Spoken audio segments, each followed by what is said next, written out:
Well, today the S13 comes out of hibernation.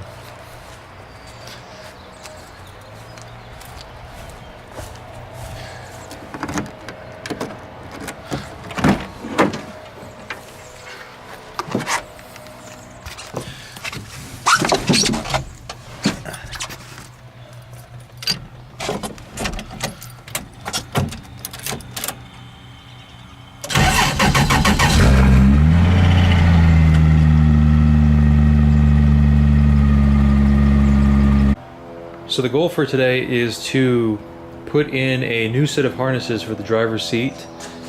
These harnesses they're not quite expired just yet, but they are invalid after 2019.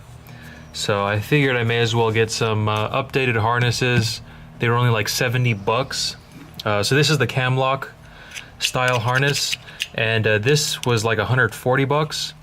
But if you don't mind the more basic locking mechanism like that, you can pick up FIA certified harnesses for about 70 bucks. So not bad.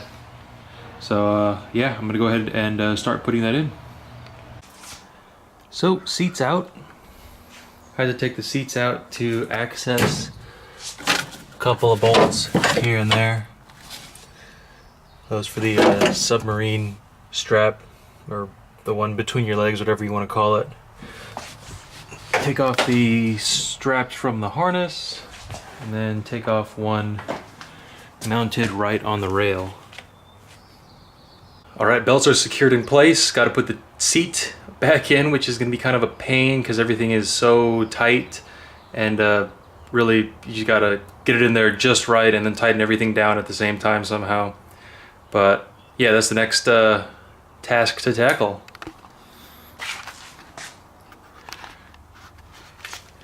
So it's that one down there that's the trouble one. Everything else goes in pretty well.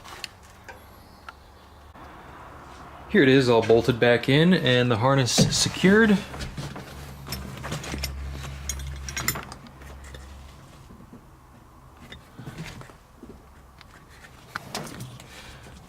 The one thing I noticed about this latching style harness is the shoulder pads have a little bit more play to them, just because the way they're secured is you put that through that,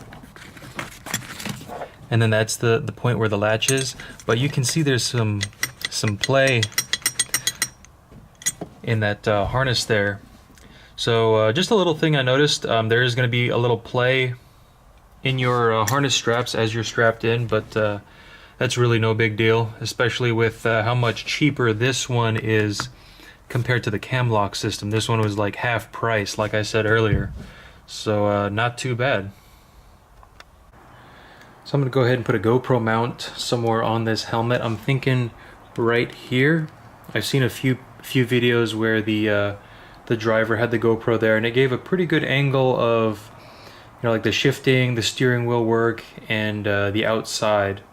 So not too bad. If you have any suggestions as to where I should mount the GoPro, I have plenty of adhesive pads and slider things, and I can go ahead and give some other places a shot if you recommend it.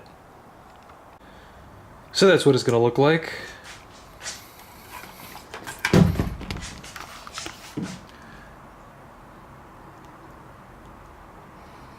And the settings I'm going to use are like so. So 1080p, 60 FPS, and the field of view is going to be medium. If you have any suggestions on GoPro Hero 5 settings, let me know, and I'll be more than happy to give it a shot.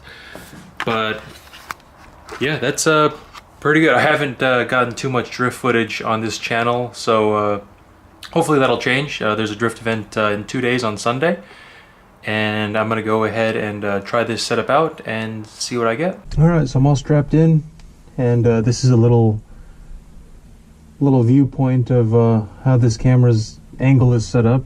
Hopefully it's looking pretty good. Well, there she is. It's pretty much good to go for the event.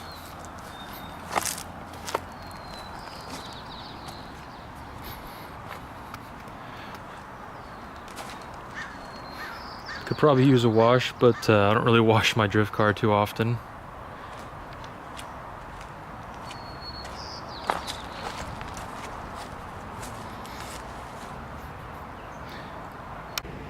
Well, anyways, that's going to be it for this video. Just a couple little updates on the drift car. Going to be the first open drift event of the season for me. So shake off the rust and see how well I do out there. But yeah, I can hopefully going to get some footage of that drift event with the GoPro on the helmet. And stay tuned. If you like the video, give it a like, sub to the channel, hit the notification bell, and I will catch you later.